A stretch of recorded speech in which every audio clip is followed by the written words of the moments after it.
pups! RB here, and welcome back to another Pokemon video. Today, we'll be looking at Ghost-type Pokemon. Ghost Pokemon are an interesting species, but I want to make a video solely about Ghost types. Not just a top 5/10 video, or any old creepypasta video, or something like that. Today, we're taking a deep delve into the spooky, scary Ghost-type Pokemon. Let's go! Ghost types are one of 18 different types of Pokemon. Most Ghost-type attacks were all physical, but changes were made in Gen 4, and some attacks may also be seen as special depending on the attack. In Gen 1, Ghost types were immune to paralyzation, via lick, and were affected by the following attacks: Bide, Counter, Seismic Toss, Sonic Boom, and Super Fang, despite type immunity. Gens 2 and 3, Ghost types were immune to Glare. Gen 4 and onward, Ghost types were not immune to effects to recall or escape, such as Mean Look and Shadow Tag, and also guaranteed to escape by any battle regardless of speed.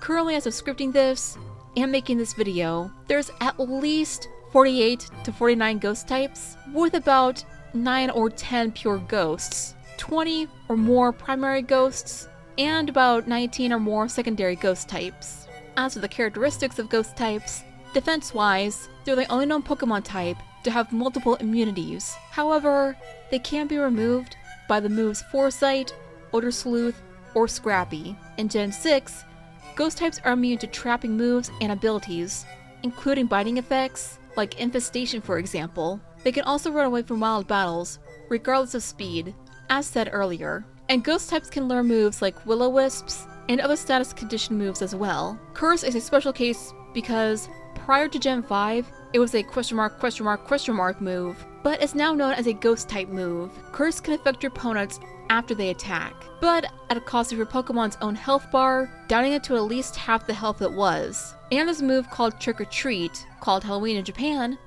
only known by Pumpkaboo and Gourgeist, and the move adds ghost types to the target's types. Offense-wise, since steel types are no longer resistant to ghost types, in Gen 6, you may have to bump up your game when it comes to a ghost type versus steel battle. Ghost type with a dragon for at least type resistance, being resistant to dark types, and unaffected by normal. As of scripting this, the Litleo family are the only known Pokemon to resist both ghost and fighting fairy type attacks, with the exception of Trick or Treat.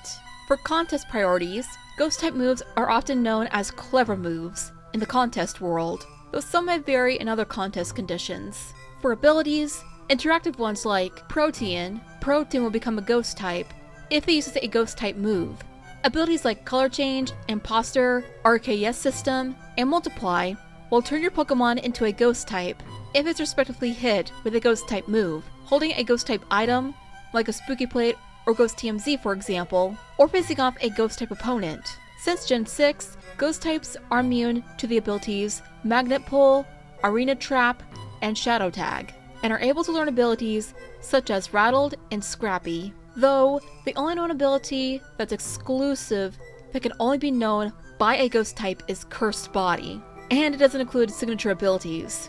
The following items, with more info flipped on the screen you see before you, can be held by ghost types, or Pokemon with a ghost type ability, or specific move to boost up its ghost powers, such as a Ghost Gem, Ghost Memory, Ghost TMZ, Grease's Orb, Caress Berry, Spell Tag, and Spooky Plate.